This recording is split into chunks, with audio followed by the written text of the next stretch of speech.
Hello and welcome back to Umineko. When last we left off, Maria had managed to incarnate Sakataro into a living boy with the help of Beatrice and Virgilia.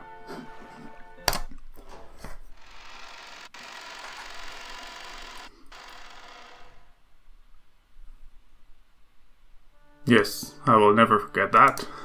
It happened in April of 1987. I received a certain strange request from a friend.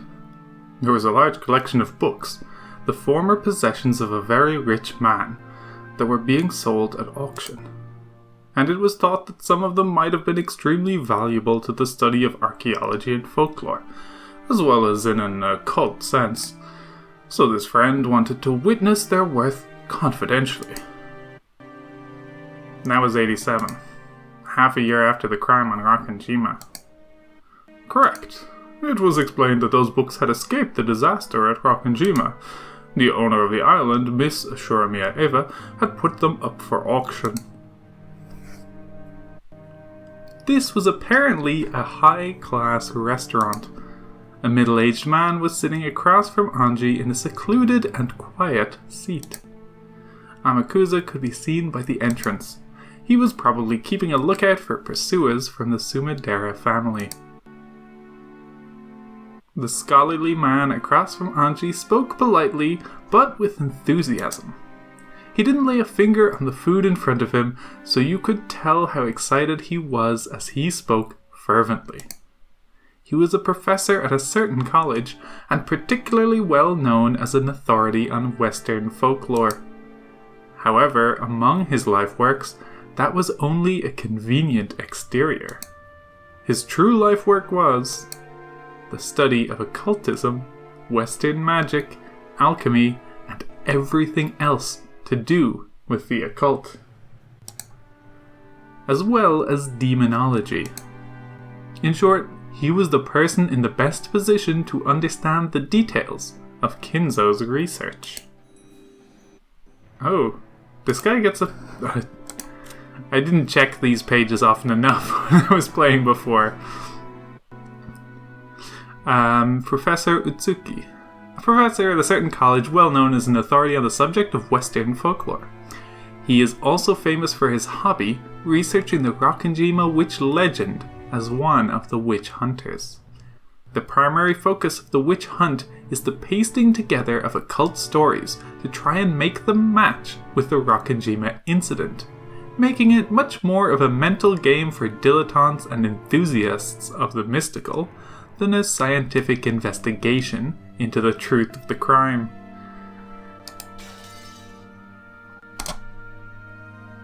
First, what I learned by appraising those books was that Miss Ashuramiya Eva had absolutely no education in the study of folklore, and that the original owner of the books, Ashuramiya Kinzo, was certainly one of the top 5 authorities on demonology in Japan. April 1987. A major city antique shop obtained a large quantity of ancient documents that were thought to have a high historical value. They were entrusted with them by Ashuramiya Eva, who wanted them to be sold at auction. At the time, it was thought that Eva would succeed the Ashuramiya family and have all the wealth to herself as the only survivor. However, at that point, not even half a year had passed since the accident, and the others had not been missing long enough to be presumed dead, even under extraordinary circumstances. Because of that, Eva had supposedly been in a very tight spot financially, unable even to collect on her family's life insurance. It seems she tried to sell everything of value, and even the books kept in the place where she'd escaped harm in, Kuwadorian, were used for this purpose. These old books, which would eventually be called the Ashuramiya Library, were later gathered from antique shops by authorities in the field so that they could be appraised, and those authorities were astounded. At least speaking from the perspective of occultism, the impact of that discovery on the world was comparable to the discovery of the Dead Sea Scrolls. And this is because, contained within the Ashuramiya library were many extremely vital documents that had never been found, though their existence had been known of for more than a millennium. The many dreams of the occult, such as those represented by alchemy, always stirred an intense fascination in dilettantes. It is whispered that many magic books of great historical value, certainly unknown to the public, might be in the secret possession of extremely wealthy lovers of the occult. Items such as Leonardo da Vinci's notebooks, which are particularly popular among dilettantes, are said to be prime examples of this. It is said that approximately 5,000 pages of these notebooks currently exist, and that over 10,000 have been lost. But some researchers believe that a large part of this lost portion may be monopolized by certain enthusiasts and members of the extremely rich. It is said that because of this, even now, dilettantes who can't help but seek these spare no expense to search around for quietly hoarded away and unannounced notebooks. There is probably no doubting that Ashuramiya Kinzo was himself one of those dilettantes. No one knows what Kinzo went through to obtain those, but there can be no mistake that he used his vast wealth freely, buying them off of other rich people with the same hobby as him. Those books, which were so valuable that enthusiasts could never satisfy their desire to hoard them away, were discovered in large numbers at the end of the 20th century. And their release to the public had given the entire world a massive shock. Because of this case, the name Rokkenjima became known across the world.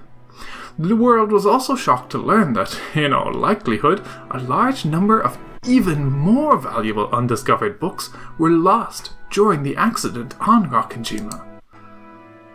Because of this, the names of Rokkenjima and the Ashuramiya library will remain in our memories for all time. Our memories. That "our" probably meant the occult neck of the woods with the same hobby as Kinzo. Because of that incident, the name of Rokkenjima had taken on a vital meaning in the world of the occult. There certainly had been a lot of reporting about the accident on Rokkenjima itself, but not on an international level. However, this one part had spread across the world, taking the image of Rokkenjima as a small island in the Izu archipelago and painting it over as a demonic island, where riddles, suspicion, mystery, and the occult met.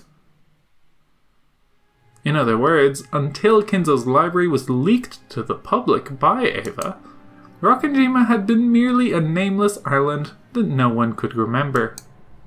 And certainly not the island of a witch. However, when knowledge of the Ashuramiya library spread all over the planet, Rokkenjima's image immediately took on an occult twist. What happened next was the discovery of that message bottle. That's what turned that island into a witch's island.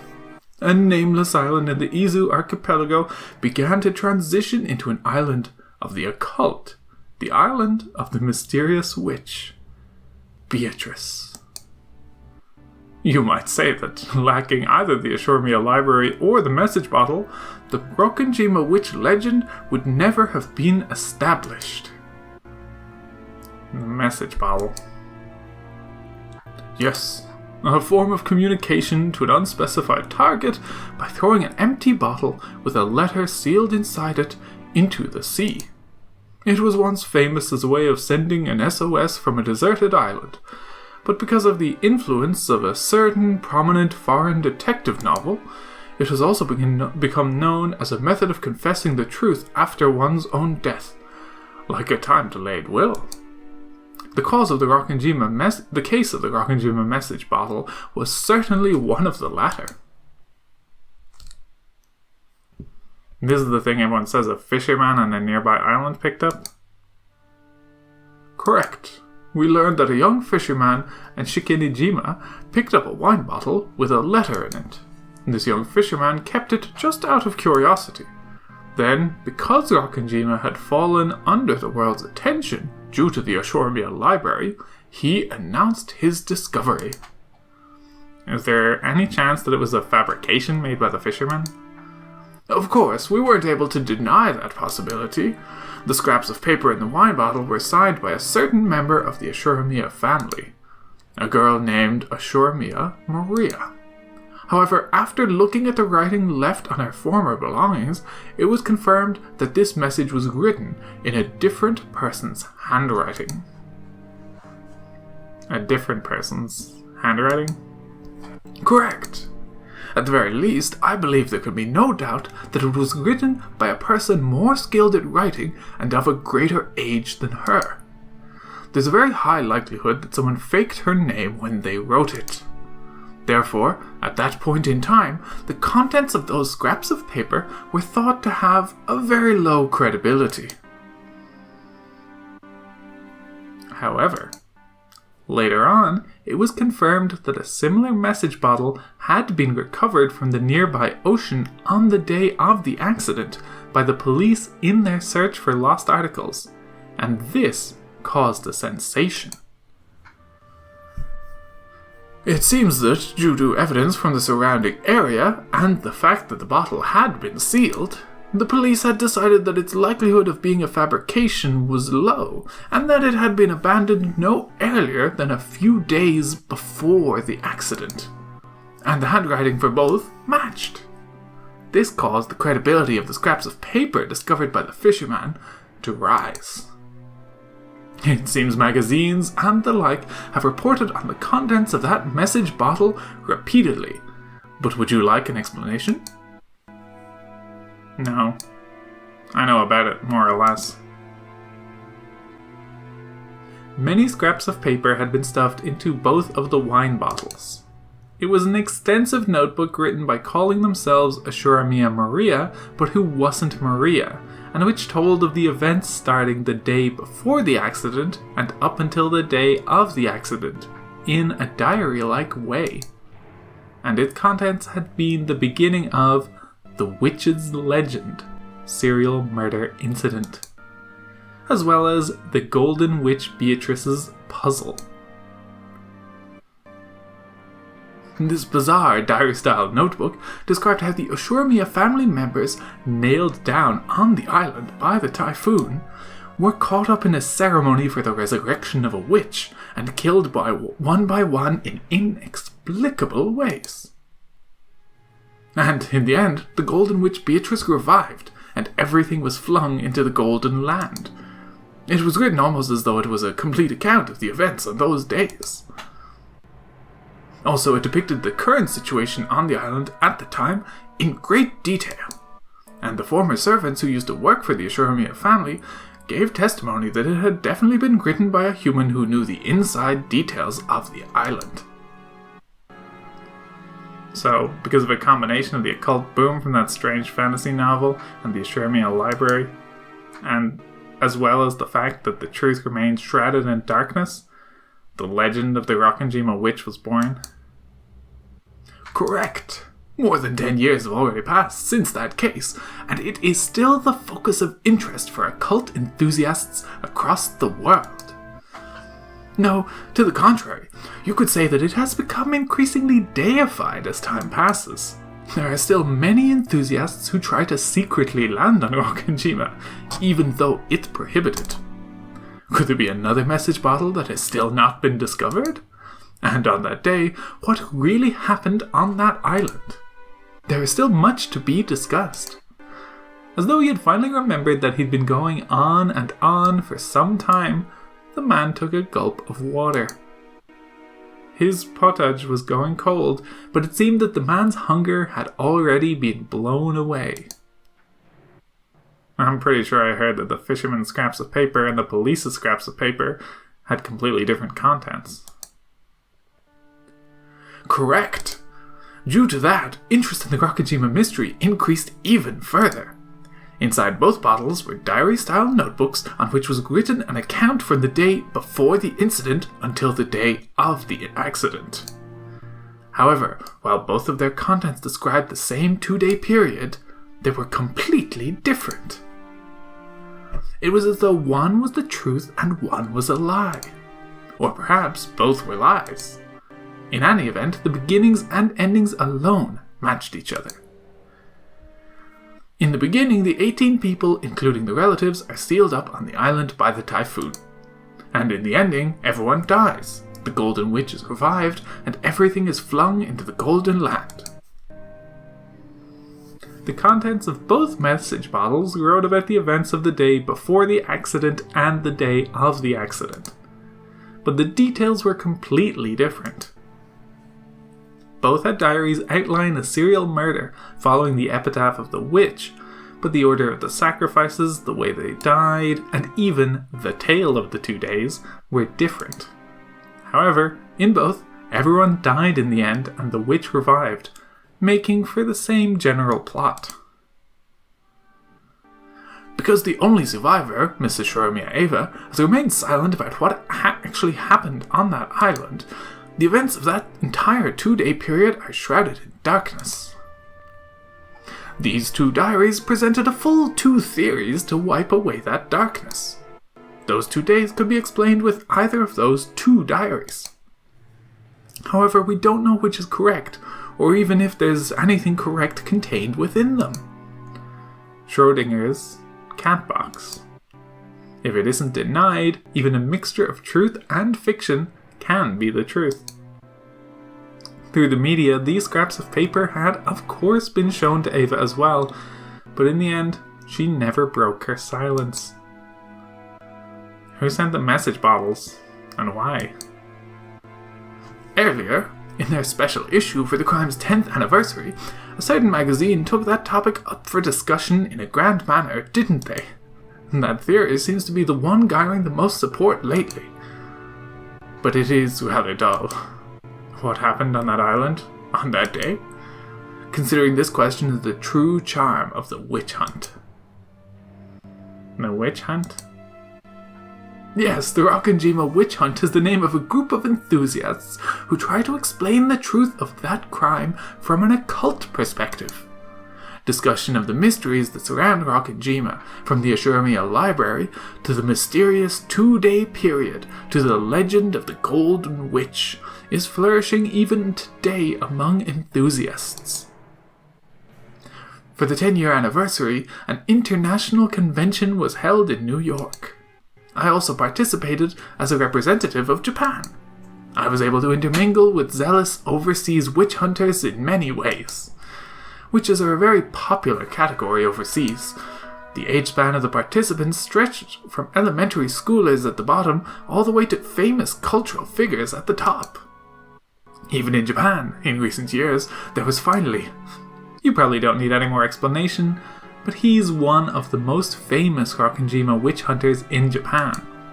Even though I didn't ask anything more, he kept continuing on excitedly, all by himself. As I swirled the thin film on my pottage but with my spoon, I shrugged my shoulders and sighed. Looks like researching about the message bottle really was a waste of time. No, if there's one thing I've found, it's that the notebook supposedly written by Maria Onichan was actually written by a different person, faking her name. And that person wrote up an occult legend on their own, put it into the bottle as though it was the truth, and threw it into the sea. I have a question. Why would they go to all the trouble of writing so much in order to prepare a suspicious letter like that? With a message bottle, there'd be no guarantee that it'd ever pass into anyone's hands. If their luck had been bad, it could have sunk in the ocean, never to be seen by anyone. And even if someone had picked it up, they might have not cared about it and thrown it away.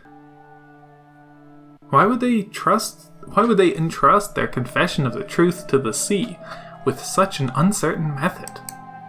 And why would they write up multiple differing tales?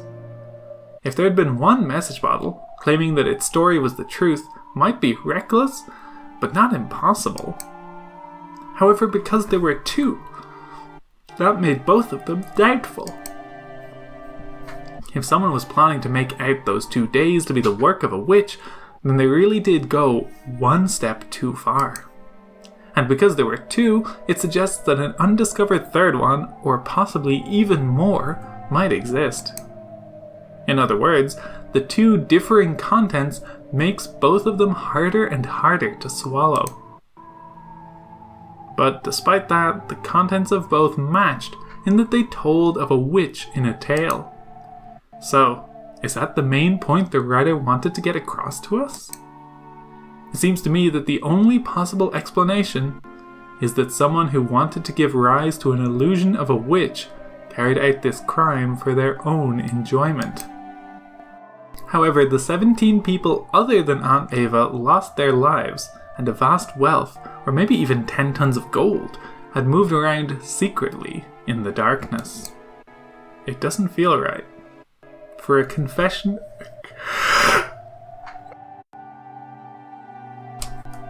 It doesn't feel right. For a confession occurring after all that to bring up this illusion of the witch? Even if we ignore the magazine's theories, it's very doubtful that the message bottle really was a diary. After all, the amount of writing was massive. It's hard to imagine that someone actually caught up in the middle of a serial murder like that would be able to calmly write it down. In that case, it's probably more realistic that this diary was written slowly over a long period of time up until the day prior to the accident. In that case, would it mean that everything on Rokkenjima was a planned crime, with everything prepared for over a long stretch of time? The fact that Aunt Ava left this world without saying anything is infuriating.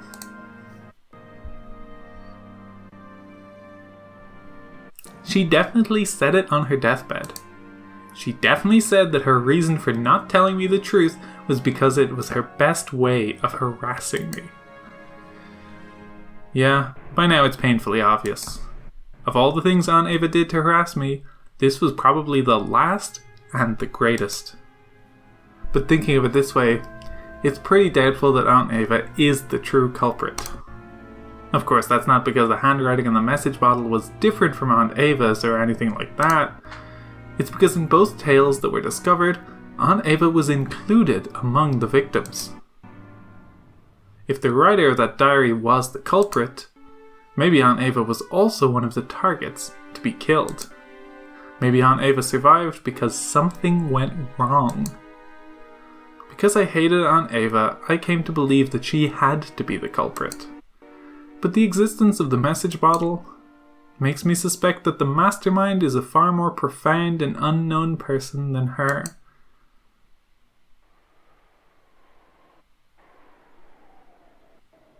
I looked at the clock. I've heard more than enough. It's time.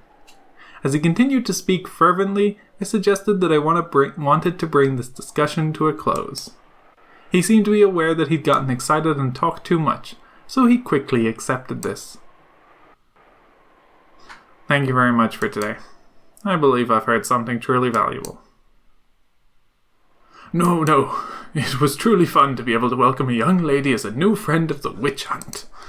I have many precious materials that I couldn't show you because of this change to a different venue from the usual.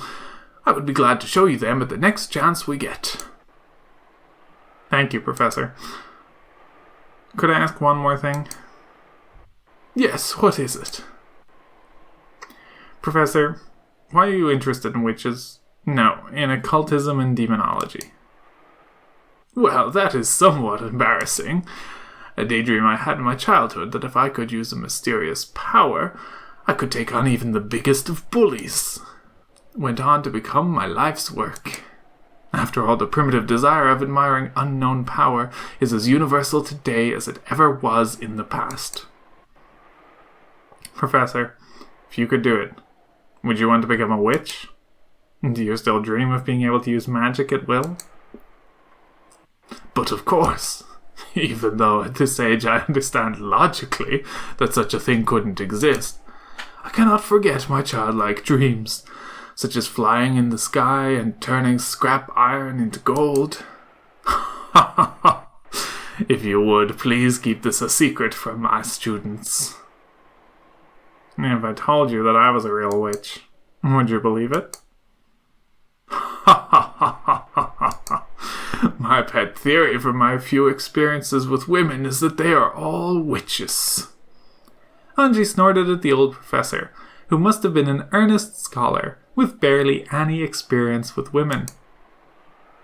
Yeah. And one final question. Professor, have you seen the original message bottle itself? I have indeed. In that case, do you know the handwriting well? Of course. I am not a specialist in that area, but at least when it comes to the handwriting of the message bottle, I am proud to be the most knowledgeable in Japan. At that point, Ange set a book on the desk with a thud. And this is? I've never seen it before. He prided himself on his thorough knowledge of all literature related to Rokkenjima, and he looked bewildered at this binding that he hadn't seen before. Ignoring him, Ange silently flipped through the pages, opening to one of them and showed him. On that page was a handwritten paragraph beginning with, "To my beloved witch apprentice." And at the end there was a signature in katakana that said, Beatrice. This is? The instant he glanced at it, his face went pale. She knew the answer before asking, but Ange asked it aloud anyway. Does the handwriting in the paragraph on this page match the handwriting in the message bottle? Well, I must take this home and investigate more. But pardon me for asking, but what in the world is this book? Where did you get it? The man stretched out his hand, but Ange pulled it back, as though telling him not to touch it with his filthy hands. Thank you. Just that reaction is all I need. Thank you very much for today. Here's the reward I promised. As she stood up, clutching Maria's diary, Ange carelessly tossed a wad of 10,000 yen notes, wrapped with a strip of paper, onto the table. As Ange turned her back to him and made to leave, the man raised his voice, as though clinging to her. But Ange didn't stop walking. I beg you! What in the world is that book? I don't need a reward, show me that book! Both you and I are in the witch hunt, but it looks like we aren't pursuing it at the same level. You're entertaining yourself with the outside of the cat box, and what I want to know about is the inside of the cat box. And this book is the key to opening it. It's too good for you. Well then. Goodbye, gentlemen. Have a nice day. But please wait! Sumidera-san! His voice didn't reach her. She had already joined up with Amakusa and gone into the car.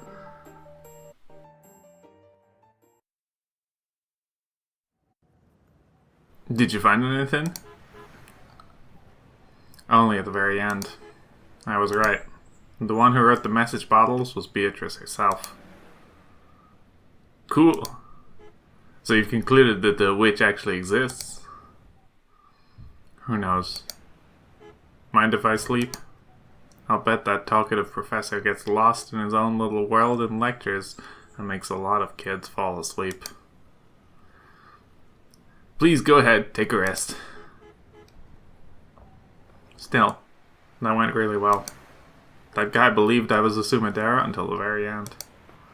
The Sumidera family had set up a web beforehand around any people Ange might try to contact.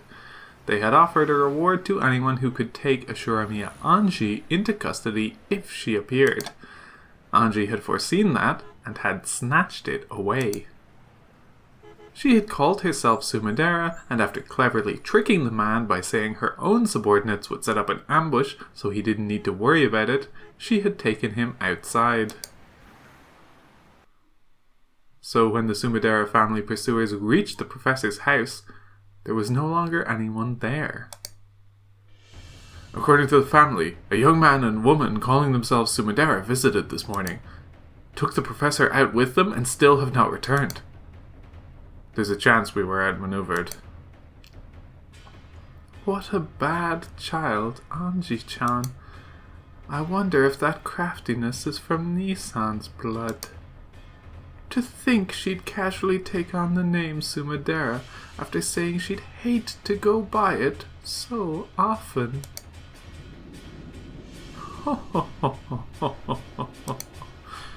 The professor should be returning soon.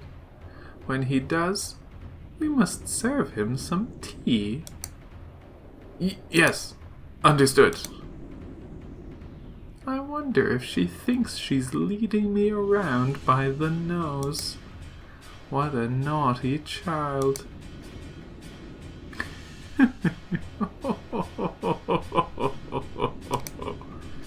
With a demonic look on her face, Kasumi violently stamped her heel.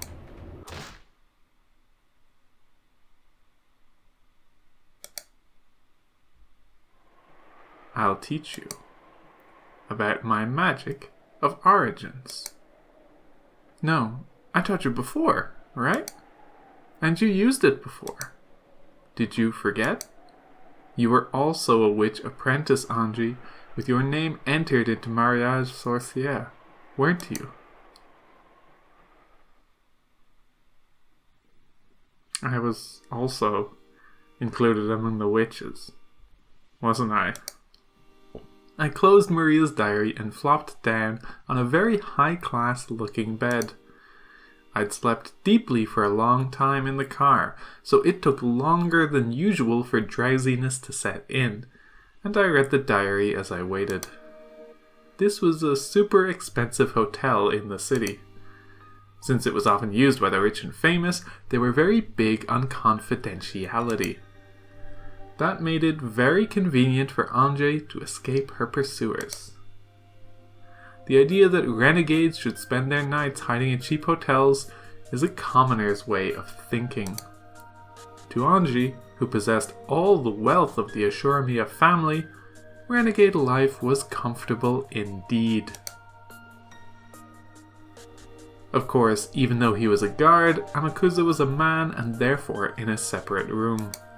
Ange used the bedroom of the suite and Amakusa lay on the sofa in the living room.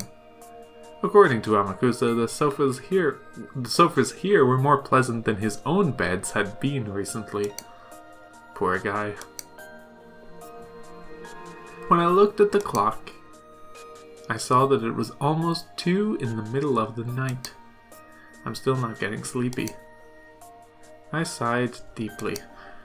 At that time, even though there was no wind, I had the feeling that Maria Oni-chan's diary fluttered. Then, Oni-chan appeared, with a portrait update. About which Maria, but... Okay, so this is the main group. Witch Maria was already here, but now Witch Maria is in the future of 1998. I see. Maria, the Witch of Origins, who will live for 1,000 years in the future. She holds the motherly magical power to give birth to a 1 from the sea of 0.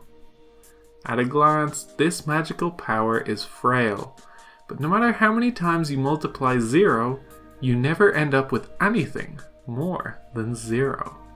However, the 1 she gave birth to will one day surpass even the heavens. She is loyally protected by Beatrice, who understands her true worth. The two of them are members of the same alliance. Her form was no longer the normal one I'd known. She was wearing the dress that Beatrice had given her after acknowledging her as a witch. If you don't get some sleep, it'll be tough tomorrow, right? If I were a witch too, I'd be able to use magic, wouldn't I? Yeah, you can use it. I taught you, didn't I? Taught you how to use it. And you were able to use it in the past, weren't you? I remember. I've started wanting to use it. Are you starting to feel lonely? Not really. It's not like having a different pillow every night is that tough. The first step to magic can be loneliness or boredom. Even smaller reasons like that. Even if it's just trying to kill time until you can fall asleep. Yeah, I'm glad you remembered about magic one more time.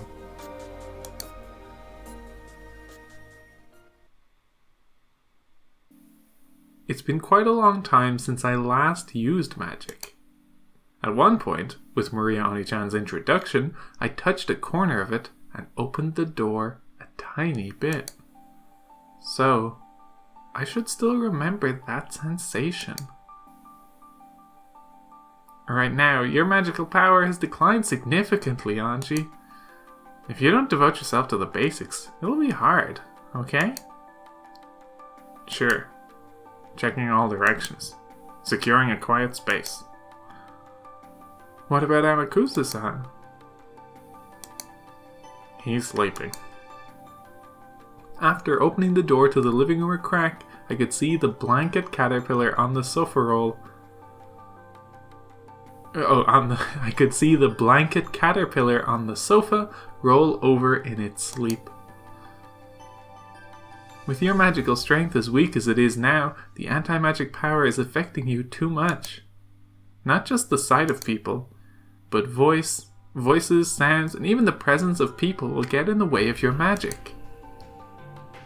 Sever those completely. Like how ancient magicians shut themselves up in ateliers to preserve their isolation. I remember.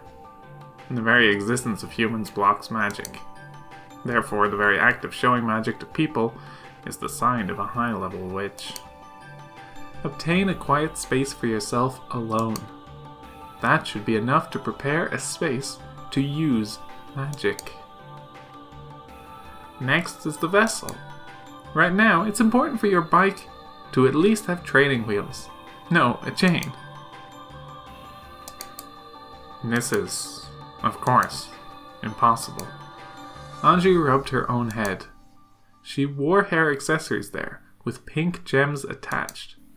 They felt a little childish for Ange, but she never took them off, not even for a single day.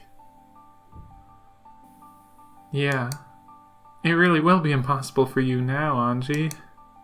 If you'd practiced every single day since then, you might have gained the ability to summon with that by now. If I were to start training now, how long would it take?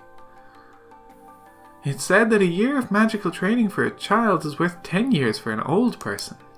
You need a lot of determination. You mean like Ashurami at Kinzo? So, just like the piano and the violin, getting a special education from a young age is huge when it comes to magic.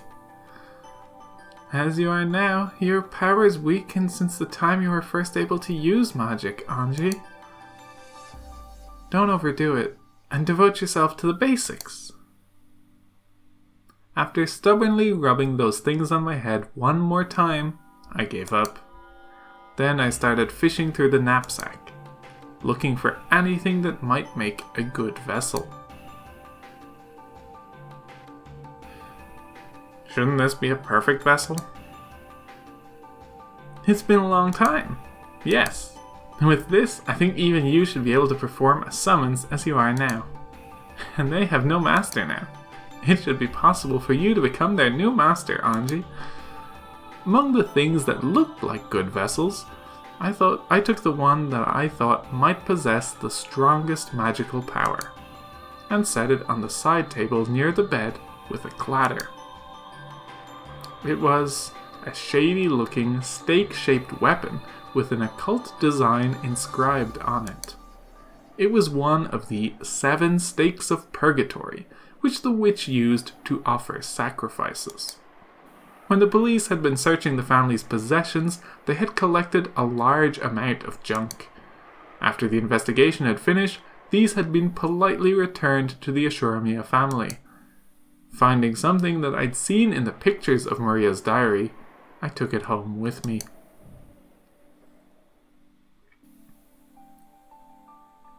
Originally, there were 7 stakes of purgatory. How pitiful.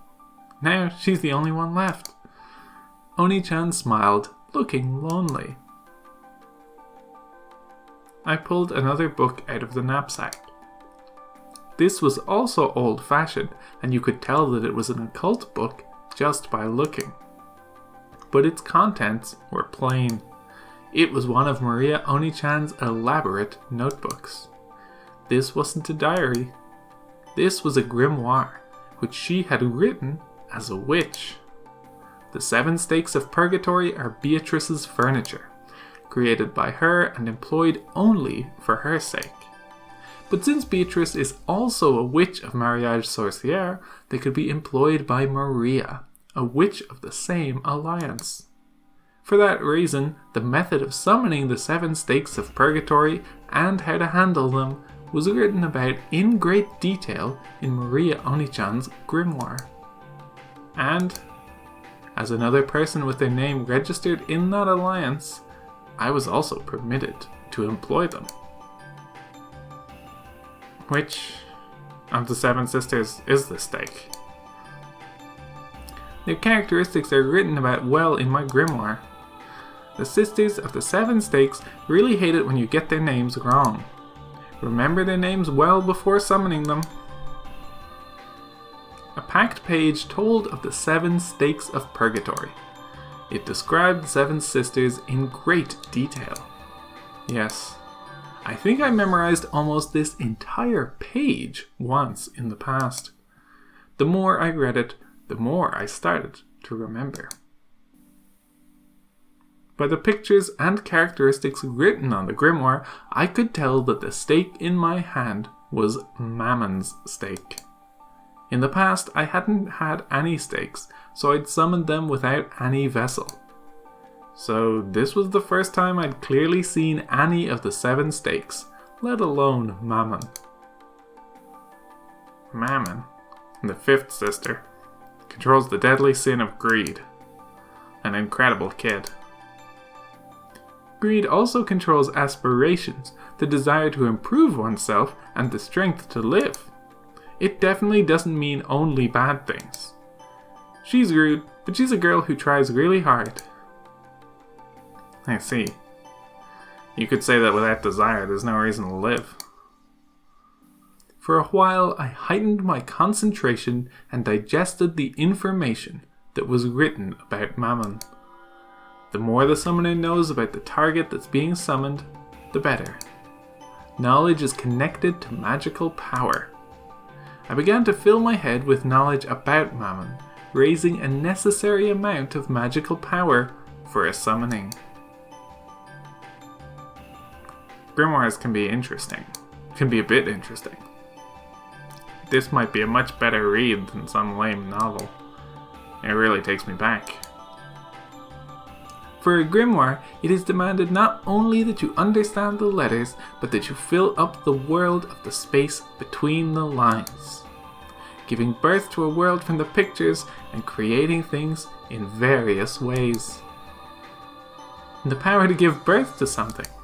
For someone who has that, such as you, a grimoire should be more interesting than any book. I've always known that you'd be able to understand that. And that should be enough knowledge of Mammon for now. Yes. I've remembered it, more or less. I'll give it a try. Take care. In case the worst happens, here is my talisman. The Treaty of the Alliance won't protect you right now. That Mammon is a bit of a quick trigger. And she may still bear a grudge. Be careful. Yes, I'll wear it. The 7 stakes of purgatory, as furniture used to make sacrifices for a ceremony, were treated as beings inferior even to weapons. But that was only when compared to other demons. To humans, furniture is something to be feared. I fished through the knapsack again, took out a bracelet charm with a scorpion medal that I'd gotten from Maria Onichan long ago, and put it on my arm.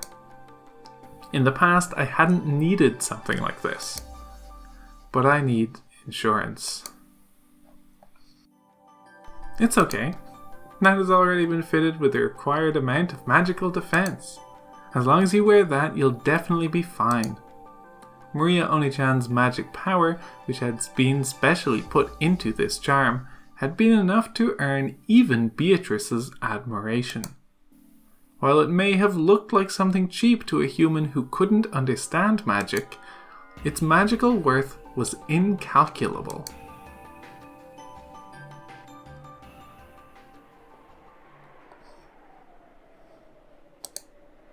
Come, arise, forgive the sin, one of the 7 stakes of purgatory, mammon of greed.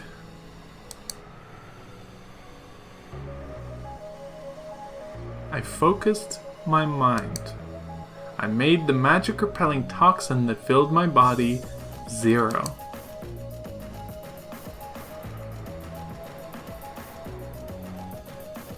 Imagine an untainted, vast space. Doubts and common sense all resist magic. Make the resistance 0, and erase the burden on the magical power.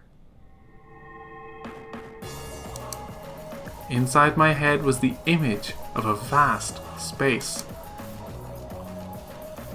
It was a nighttime world where I floated in the air, and the neon stars over the ground sparkled. A world where the stars that should have covered the sky were wiped away by the light from below that covered the ground. In the world of a vast night sky with no obstructions, I imagined the wind blowing through at will. At that time, in a room where there shouldn't have been any wind, the free nighttime wind kicked up a cyclone. The long-forgotten sensation raced through my entire body. It was the unique feeling of exultation that comes from using magic. Mammon's stake, which I held out in my hand, gradually began to make me feel a pale light. A twisting cyclone with the stake at the center. The hefty stake floated a bit into the air. Wonderful. Looks like the gap in your training hasn't stolen your talent. Come, arise, forgive the sin, one of the 7 stakes of purgatory, mammon of greed. Show yourself to me.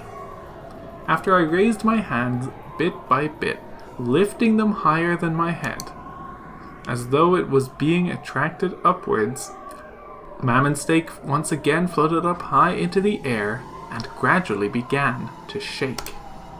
That shaking began to grow faster, and it burst. With a speed faster than the eye could follow, it flew around, violently rebounding off the walls of the room. The terrible sound of it dancing around threatened to make me flinch. However, I must not lose my mental concentration.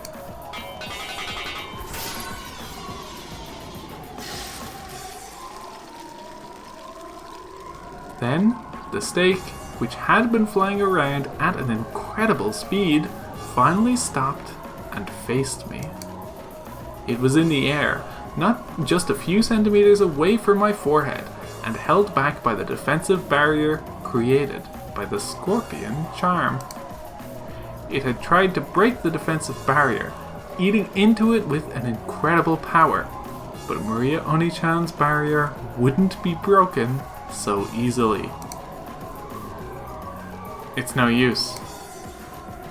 I can't break it. The stake muttered hatefully. It was probably safe to say that the scorpion charm had saved me. Without that, my attempt at killing time until I got sleepy would have killed my time for all eternity.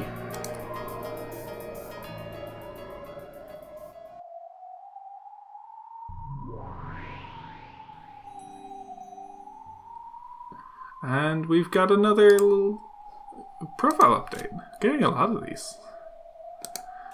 Oh, the 7 Sisters of Purgatory.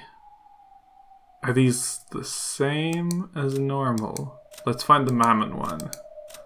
And we'll take a closer look at this, in case it matters. Aha! Yes. Okay, Mammon's one is particular. The 7 Sisters of Purgatory, high-quality furniture created by Beatrice. Mammon is the first furniture to become Ange's friend. She stayed by Ange's side throughout her training period, greedily encouraging her master to become a full, true witch. A very special person, even among the 7 sisters. If I click through, it seems like the rest are probably the standard ones. The ones that we've seen before, anyway. When Mammon's steak realized that it was unable to gouge me, it gave up and grew docile, changing its form from that of a steak into a human. In that same old outfit, I'd never be able to walk around outside in. Although you could say it suited her, in a demonic sort of way. Is that Ange-sama? But that magical power is pretty shabby. Are you really Ange-sama? It's been a long time, Mammon. Have you been well? And here I was convinced that furniture that's already fulfilled its function just gets left to rust away in a closet. So, what kind of sideshow is this? You aren't gonna say that you're my owner, are you? Yes, Ange is your master. Lady Maria? How unsightly of me. Was that barrier just now yours? Yes. I thought that as she is now, Ange might have just have gotten finished off by you. I lent her a talisman. If Lady Maria says Ange-sama is my master, I cannot refuse. Ange-sama, please, your orders. If it's me you need, are you going to perform a new ceremony? With new sacrifices? Of course, that's only if you're willing to handle me yourself and get your own hands dirty. And that role isn't something I'm asking for anymore. All you have to do is talk with me like you used to.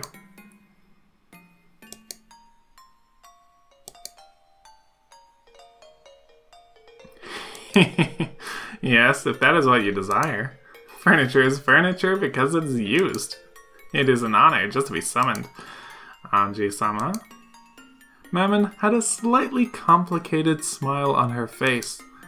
She accepted her new master because Maria had told her to. But it looked like she hadn't gotten over her discontent at working for Ange with her frail magical power. Perhaps she had some other reason for hating Ange. But for now, it seemed that she couldn't disobey, even if she wasn't happy about it. So, what should I do? I don't know. Just do something lively. Like old times. Well now, this liveliness you're talking about is probably from when we sisters were all together. It may be difficult by myself. Did you forget? That's right. The 7 sisters were really lively when they got together. But with Ange's magical power now, I think summoning just Mammon is the best we can hope for. The stakes for the other 6 have been lost. My apologies, Lady Maria, but maybe it would be possible to summon the 7 sisters via my own stake. If I am to be used, I'd hope Ange-sama has at least that much power, right? Mammon grinned. Apparently, she wanted me to summon the other sisters without a vessel. I see. Since she's unable to satisfy herself with being summoned alone, she's asking for the other sisters to be summoned as well. I get it, greed. Yes, she was like this back then, wasn't she? To furniture, the times during which they are used are bliss. No matter how badly they are exploited, being used is furniture's joy. On the contrary, regardless of how nice you are to them, not being given a job is more painful than anything in their eyes. Mammon spoke in a challenging way, but she wanted me to summon the other sisters somehow and rescue them from the world of nothingness. If that's the case, all she's got to do is say so. These demon people can never just say what they mean. Ange, don't overdo it. You'll need plenty of rehabilitation just from summoning Mammon. Oh, I'll need to rehabilitate after just one? Well, I'm just killing time anyway. Okay, Mammon. I've gone this far. I'll call as many as I can. Really? Not bad, Ange-sama. Okay, quickly. Apparently, even though she'd asked, Mammon hadn't really expected Ange to do this. She hopped around, badgering Ange to summon the other sisters. Summoning Mammon alone consumed a considerable amount of physical and magical power. It'll probably be pretty tough to do 6 more. I'm awed by the magical power of those who can summon sisters like this at will with a snap of their fingers, and who therefore reach the level where they can be called witches. Mammon, don't make Ange overdo it. She still isn't at her best. What? Ange-sama said she'd summon everyone. Actually, I only said I'd call as many as I could. I guess that's greed for you.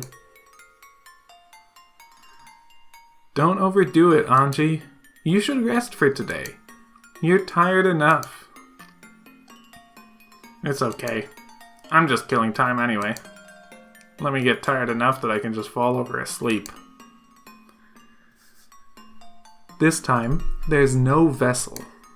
I'll have to strengthen the image from my knowledge of the grimoire and materialize them with just that. I held my hands out into the air, replaying in my head the sensation from when I'd summoned Mammon. I'm acquainted with all of the 7 sisters, right? I've got to remember that time, long ago, when I talked with them. Once again, the power of magic began to fill me up. It let off a faint, and yet distinct, pale light from both of my hands. Ange-sama, hold on, good luck. Hey, Lady Maria, Ange-sama's definitely gonna summon everyone, right? And the 7 sisters will get to be reunited again, right? Right? Yeah, definitely. But there's no guarantee that it'll happen tonight. Ange-sama can do it. Please, Ange-sama.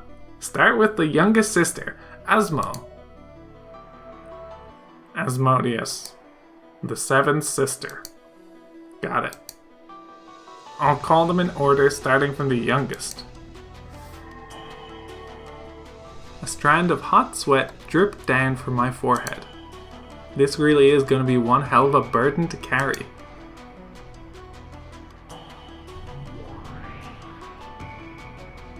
The pale light in this space began to slowly form into the outline of a girl. Come, arise. One of the 7 stakes of purgatory, Asmodeus of lust. There was no vessel. However, as I held a strong conviction that she definitely did exist there as a core, her form began to crystallize. Her outline became distinct, and the form of the youngest of the 7 sisters, Asmodeus, was finally created.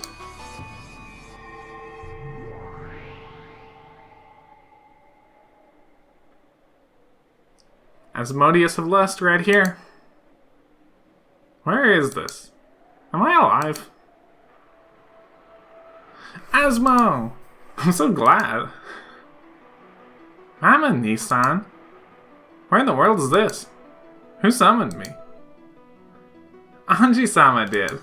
Ange-sama said she'd revive all of us. No, I didn't. Ange-sama, thank you. Do bells next, please. Beelzebub, the sixth sister. Beelzebub of gluttony, come, arise. At this rate, I wonder how many I'll be able to summon. If I can't focus, this is probably it.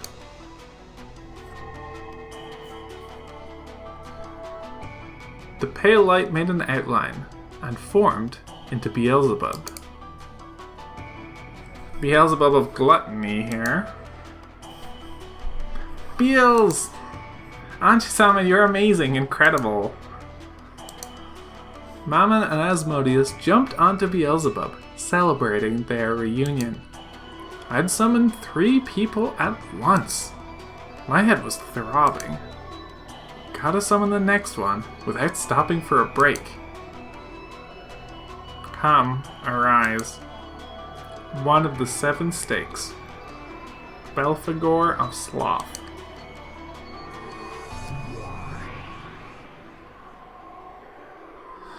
Belphegor of Sloth right here.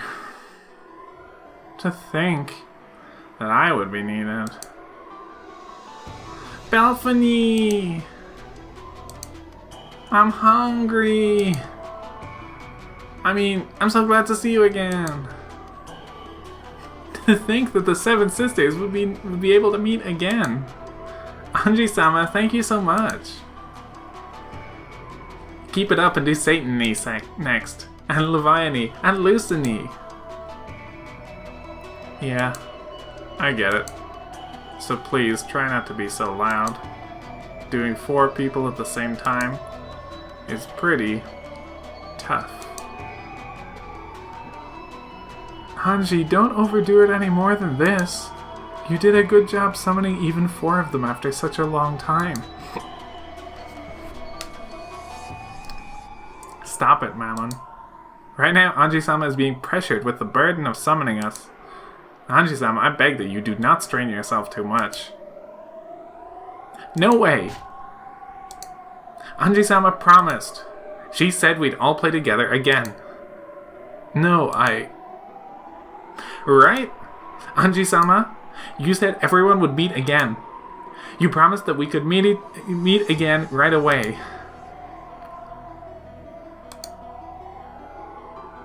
That's right. I promised. I didn't promise anything about when, but I certainly did promise. So keep that promise. If you don't, I'll never forgive you for forgetting it until today, Ange-sama. Come, arise.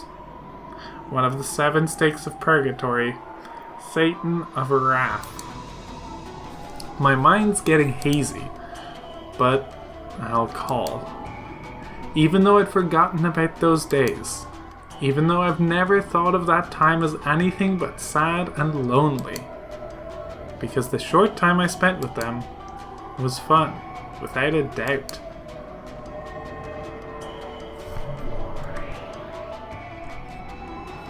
Satan of Wrath right here. What the hell are you people doing? Don't you realize how much it's burdening Ange-sama just to let us have an idle chat? Satan, who had apparently figured out the situation immediately after being summoned, cried out in a loud voice, telling her sisters off. That loud voice made my consciousness hazy again. We are furniture who have been granted rest by Beatrice and whose duty has been finished. Not only are you not honored at being given another chance to be of some use, but you're putting a burden on our new master, you disgrace to all furniture. Erase yourselves right away. Yes, it's like Satany says. I'll erase myself. You all erase yourselves too. In this moment, that's the best way for us to be of use to Ange-sama. No way! Not until everyone's summoned. Same here. I'm hungry. I mean, I'd hate to leave again so soon after being reunited with you all. Don't be so selfish. Come on, erase yourself quickly. Come on, Asmo. Disappear right now. Wow, Satan, he's bullying me. It's not fair if you always bully the youngest one. Yes, they really are lively. It doesn't bore me. That's enough. You've surpassed your limits for now, Ange. You're right.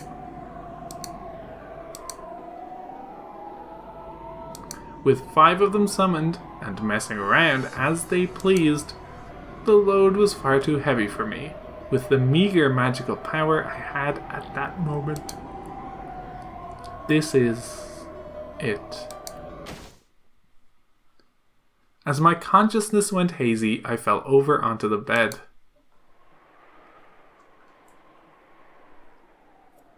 Have beds always felt this soft? It seemed that the sisters were still squabbling together as much as they liked. For a way to kill time until drowsiness comes to get me, this is enough.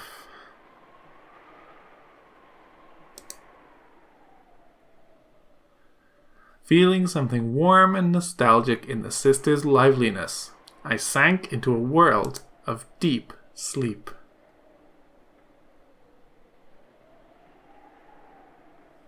At the entrance to my dream world, I felt Maria Oni-chan and Sakutaro waiting to receive me.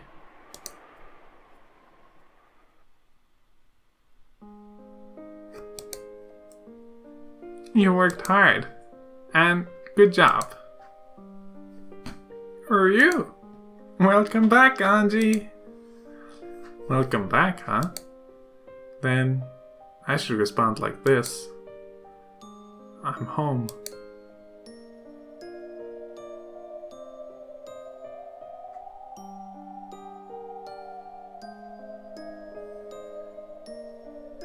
And that's another magical chapter in episode 4. Again, I have no idea what's next. That is going to do it for this video. Aside from well, I was going to say a sneak peek at what comes next, but this ain't telling me anything. So, thank you for watching, and next time we'll find out what's right.